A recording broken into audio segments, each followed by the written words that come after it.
dukomeze rero tuganire ku gakiza, uko nahawe agakiza. Wibuke ko mu mwanya navugaga uko ijwi ry'Imana ugomba kuryumva, ukaryumva ukarikurikiza. Mabwira uko naje kwiga igiheburayo, nkavuga nti kuva ubwoko 12 bw'Imana bwabura. Tubwira ngo ubwoko 12 bw'Imana bwarabuze. Muri Isiraheli uyu munsi nta muntu n'umwe uzi gusobanura cyangwa kuvuga igiheburayo nyacyo nkuko cyane kimeze kera. Urugero twafatana nko mu Rwanda. Mu Rwanda urumva ko ikinyarwanda cyari kimeze kera, cyaje gitumwimerere, abantu bakagenda bakivanga n'indi mishyashya zadutse, niko byagiye imbere. Ariko noneho umwe bwabo 12 bwabuze, bumaze kubura, n'amaginga ya nta muntu uramenya uko igiheburayo nyacyo cyavuga. Bishobora kuba biri ahantu bibitswe, ariko bari abahagiye nakuye ko byagenze ko bageze. Ubwoko 12 bw'Imana rero buri hehe? Cyangwa se urwo rurimi barufifitse gute, barugoretse gute? Reka mbikwereke ngo n'urugero.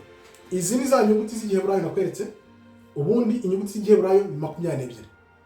Ariko bongeyemo izindi zigera kuri 5 cyangwa 6 kubera kutamenya gusobanura no kuvuga ururimi neza kugira ngo babashe kuruvuga.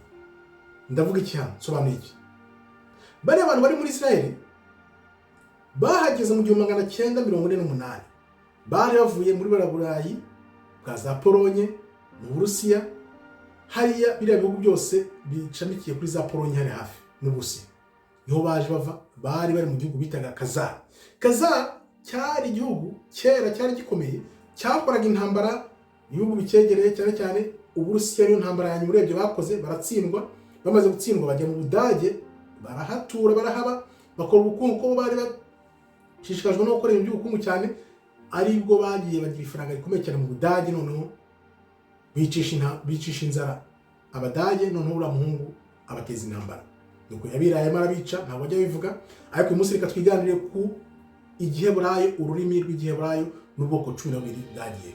Tuvuge hano dufite Aleph, ubundi twakagize Bet, Gimel, Dalet, Hey, Vav, Zayin, Het, Tet, Yod, Kaf, Haf.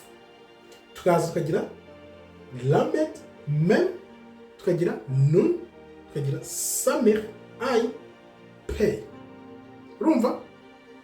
Noneho tukagira Tzadi, Kuf, Resh, Shin na Tav. Izi ngizi ni 22. Bo babiganje gute?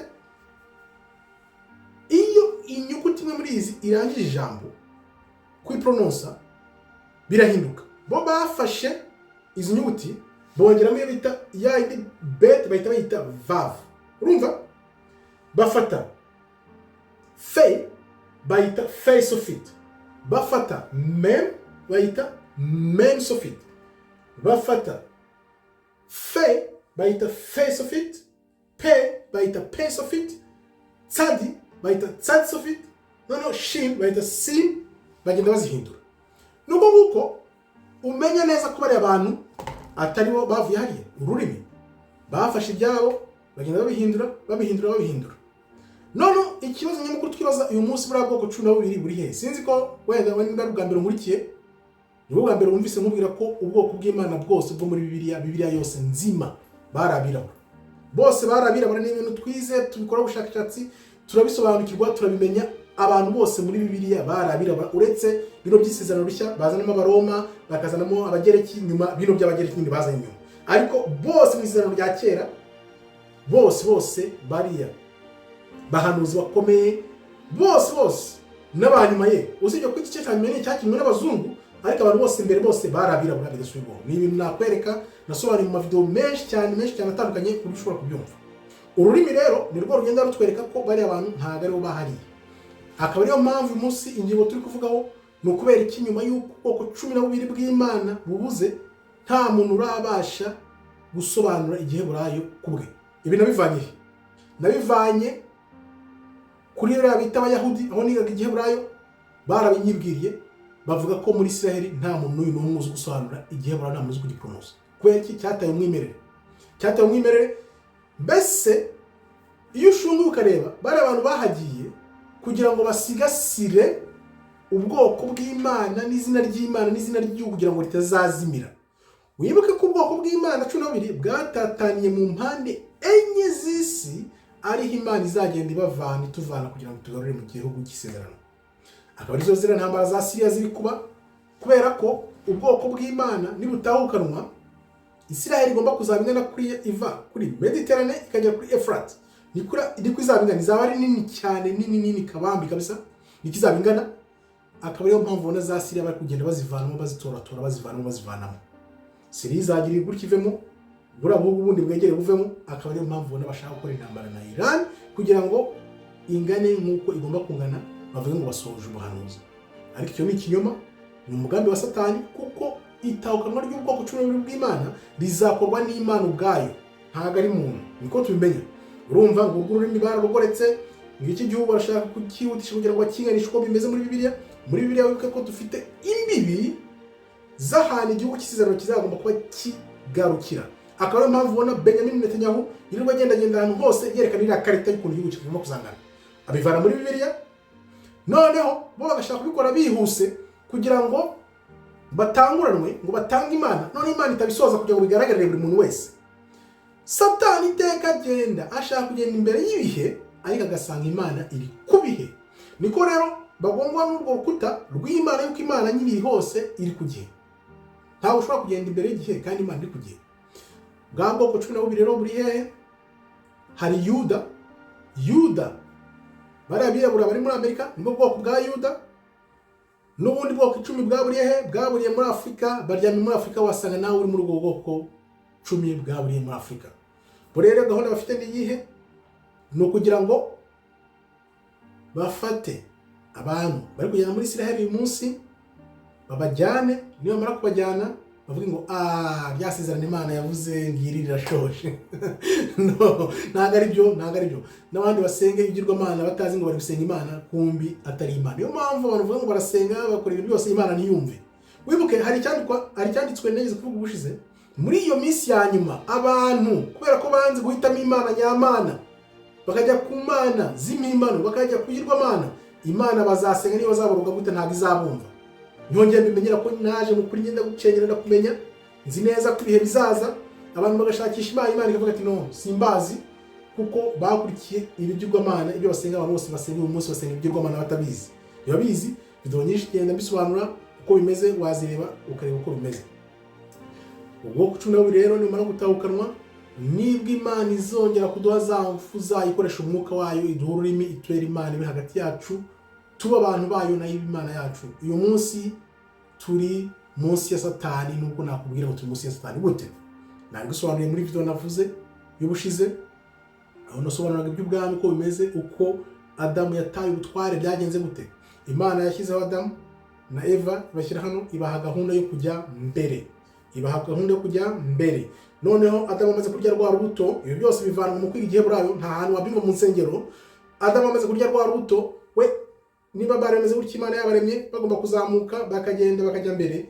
Adamu amaze kurya rwa rubuto kugira ngo agende gutya, yagiye hasi, yakoze U-turn. Amaze gukora U-turn, amaze kujya hasi, Satani afata bwa butware Adamu yari afite. Satani abari bufata, akaba aribwo ayoboje isi uyu munsi. Ni ukuvuga ngo twebwe turi gukora mu bantu bari kuza mu kuri, turi gukora kuva hasi aha dukora indi U-turn, no dushaka kuzamuka kugira ngo tuze muri kwa kuri dukomeze tubandanya ku Imana ashaka ko tugenda. Akaba ariyo mpamvu ubona bazanye ibya 2019 kugira ngo bigumishe abantu hano. Bira bya 2019 byabaye kugira ngo abantu bagume baraha, bajye hasi, bagume anda munsi y'ubuyobozi bwa Satani, batazamuka kugira ngo tuze dukurikize umurongo w'Imana. Nuva rero hazaba imbaraga z'Imana kugira ngo uko Satani ahora tugumisha hasi, noneho tumwiyake moja kwa moja, dute tuzamuka, dukomeze no tubandanye dukurikije imbaraga z'Imana no gushaka kw'Imana. Nibyo biri kuba, nibyo batakwereka, nta hantu muzabiva mu nsengero. Bivuze ngo ibyo abantu bose bavuga hirya no hino byose bari munsi y'umugambi wa Satani, batashaka kumenyesha gushaka ukuri. Ariyo mpamvu ijambo ritubwira ngo shaka ukuri, numenye ukuri uzakubatura. Urumva turaha, Satani ari kudupfundikira, kudutsikamira, utume hasi, abashyiramo inkingo, abashyiramo ibiki byose. Guma hasi ukabyuka akakumena umutwe, ukabyuka kumena umutwe. Ariko nyine hazabaho imbaraga z'Imana kugira ngo noneho tuzazamuke iby'amaso atarabona, iby'amatwi atariyumva biri imbere nyine twagomba kujyamo. Uribaza, tumaze imyaka 7,000 turi muri yutani yo hepfo, tugomba gukora indi yutani no izamuka kugira ngo ituzane muri wa mugambi w'Imana tubandanye tujya imbere. Nibyo rero ubona isi iri kurwana nabyo kugira ngo bashyire gahunda zabo za Satani imbere, ariko ntibizakunda. Kubera ko bitazakunda, bwa bwoko 12 Imana nimara kubutahura kuko bwamaze kumenya aho buri, busigaje kujya hamwe noneho byajwi n'imbaraga n'umwuka n'imbaraga z'Imana bize kuri twebwe ubwoko 12 bw'Imana no tuzamuke hamwe nkuko byanditse mu gitabo cya Ezekiel.